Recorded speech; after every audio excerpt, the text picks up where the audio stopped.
The heavy oak doors of courtroom 3A felt like the gates to an absolute execution block. Standing at the petitioner's podium, looking perfectly elegant in her expensive designer black dress, was my toxic stepmother, Evelyn. She looked at the judge, squeezed out a pair of fake, well-rehearsed tears, and sobbed into a lace handkerchief, claiming that I was an ungrateful, cruel stepdaughter trying to kick a grieving widow onto the streets. She was demanding full ownership of the beautiful historic craftsman house my late father had built with his own 2 hands, a house that held every single memory of my childhood. Evelyn's high-priced lawyer smirked, throwing a thick stack of fabricated estate management logs onto the desk, completely confident that they had built the perfect legal trap to leave me homeless and penniless. Evelyn turned her head slightly, catching my eye, and flashed a dark, triumphant sneer that said, "You lose, Clara. I took your father, and now I'm taking your inheritance." She truly believed that because my father passed away suddenly without a standard public will, she could use her status as his surviving spouse to plunder the entire estate. But as I sat at the defense table, the initial wave of grief in my chest completely melted away, replaced by a cold, sharp, and beautiful sense of absolute focus. Evelyn was incredibly manipulative, but her blind arrogance had made her sloppy. She had no idea that hidden inside my simple leather briefcase was a piece of paper that corporate servers and fake estate logs could never erase. I had the original, certified property deed, and my name had been stamped on it long before she ever wormed her way into our lives. To understand how my childhood sanctuary turned into a multi-million-dollar legal battlefield, you have to go back to the day my father made the biggest mistake of his life. My name is Clara. For the last 7 years, I worked tirelessly to build my own independent career, never asking my father for a single handout. My dad was a brilliant, incredibly warm-hearted architectural engineer who owned a stunning, multi-million-dollar historic craftsman estate overlooking the valley. It wasn't just real estate to us. It was the sacred monument my dad and my late mother had designed together before she passed away.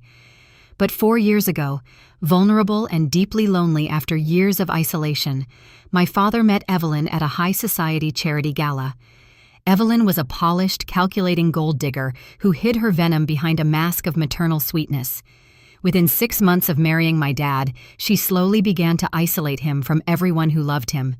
She convinced him to fire his longtime accountant, locked me out of the family group chats, and began remodeling our beautiful home, throwing away my mother's old paintings to replace them with gaudy, ultra-expensive modern furniture.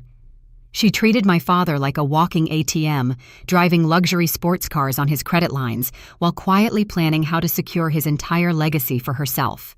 The true psychological conflict exploded exactly 48 hours after my father's sudden, devastating heart attack. While the tears were still wet on my face and the grief was suffocating my chest, I drove to my childhood home to collect my father's personal journals and old engineering drafting tools. But when I reached the beautiful wraparound front porch, I found the heavy mahogany doors locked tight. Sitting on the steps, waiting for me with 2 aggressive private security guards, was Evelyn. She wasn't wearing funeral black. She was wearing a vibrant, expensive designer silk blouse and heavy gold jewelry, looking entirely festive. Before I could even speak, her attorney stepped forward and handed me a formal eviction notice. "Your time in this house is officially over, Clara," Evelyn announced, her voice entirely devoid of any human empathy.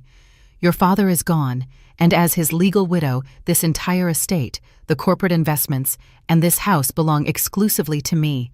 I have already changed the security codes, wiped your access from the family accounts, and filed a formal petition in probate court to bar you from setting foot on this property. You are a penniless nobody compared to my legal status. If you don't turn around and leave right now, my guards will have you arrested for criminal trespassing."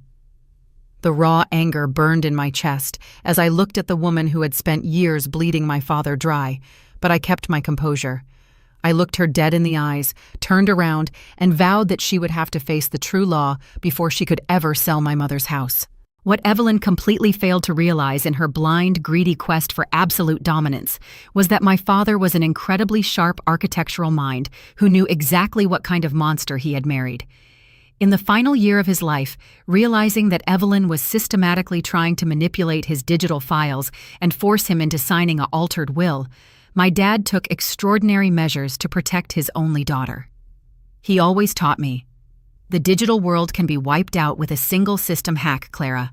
If you want to protect the true foundation of your life, you keep the physical paper deed.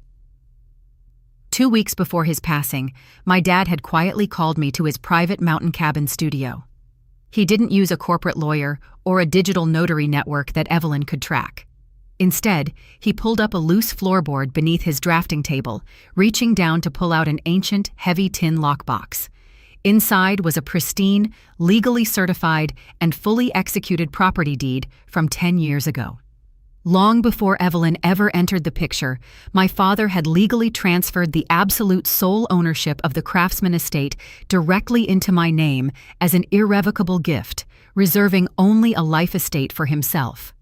The digital county records had been temporarily locked due to an ongoing municipal server migration, leaving Evelyn to falsely believe the house was still entirely in my father's name. I had the invisible shield all along.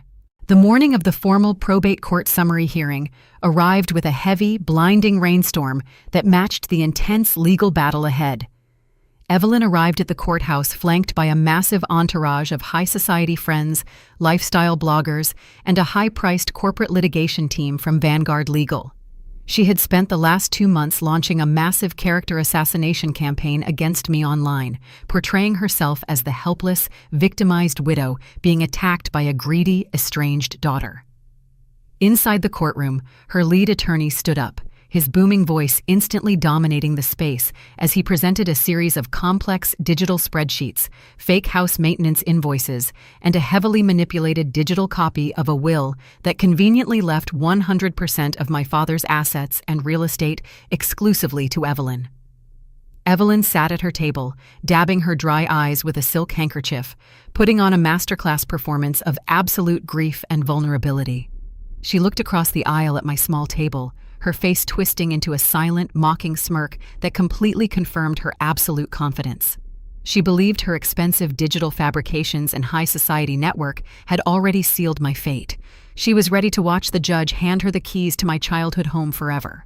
Evelyn's lawyer concluded his long, dramatic presentation by demanding that Judge Harrison issue an immediate summary judgment, award full ownership of the Craftsman estate to Evelyn, and order a permanent restraining order to bar me from ever contacting her or approaching the property. The courtroom fell into a heavy, suffocating silence as the judge leaned forward, his sharp gray eyes reviewing the digital server printouts with a very grave expression. He looked down over his glasses at our table. Mr. Henderson, the petitioner has submitted heavily documented digital estate filings and a certified marriage certificate. Do you have any operational evidence or alternative documentation to introduce before I rule on this estate allocation? Evelyn leaned back in her leather chair, a victorious, cruel smile spreading across her lips as she prepared to celebrate her ultimate victory. She thought I had 0 cards left to play. I slowly stood up from my chair, unbuttoning my blazer, and looked directly up at the judicial bench. My voice was entirely clear, calm, and ringing with an absolute, unbending authority that instantly cut through the tension in the room. Yes, Your Honor. The petitioner has spent the morning presenting a spectacular masterpiece of digital fiction. We are here today to introduce the absolute physical reality of who owns that house. I reached into my simple leather briefcase, pulled out the original, certified physical property deed from my father's secret tin lockbox, and walked steadily toward the witness box. Evelyn's lead attorney instantly slammed his hands onto his table, his face flushing with a sudden, panicked rage as he shouted toward the bench. Objection, Your Honor. This is an unauthorized, late-hour submission. The respondent has failed to upload any digital titles to the current server system. The county servers were undergoing an official municipal migration during the petitioner's initial filing, Your Honor. My attorney, Mr. Henderson, countered loudly, his voice echoing through the high-ceilinged room. This is the primary physical and certified deed of gift, signed, notarized, and legally executed by the late architectural engineer himself, long before he ever met the petitioner. Judge Harrison waved his hand, silencing the shouting corporate lawyers. Bring the document forward, Ms. Miller, he commanded. I climbed the steps to the elevated bench and handed the physical parchment directly to the judge. The entire courtroom went completely dead cold as Judge Harrison adjusted his glasses, opened the heavy protective sleeve, and began to read the physical lines of ink. He scanned the official legal description of the historic craftsman house, the gold notary stamp, and the undeniable signatures at the bottom of the page. As Judge Harrison read the precise, unfalsifiable terms of the physical deed, his face transformed into a mask of absolute judicial disgust. He looked down from his high marble bench, his piercing gaze fixing directly onto my trembling stepmother, Evelyn. "Madam," Judge Harrison said, his voice dropping into a low, terrifyingly calm rumble that carried the immense weight of the law. "This certified physical deed proves that 4 years ago, long before you married the deceased, absolute and sole ownership of the craftsman estate was legally transferred directly to his daughter, Clara Miller. Your husband did not own this house when he passed away. He merely held a life estate. You have come into my courtroom, submitted heavily manipulated digital spreadsheets, and filed a fraudulent petition to steal a home from its rightful legal owner." "No, Your Honor, please. That document must be a forgery.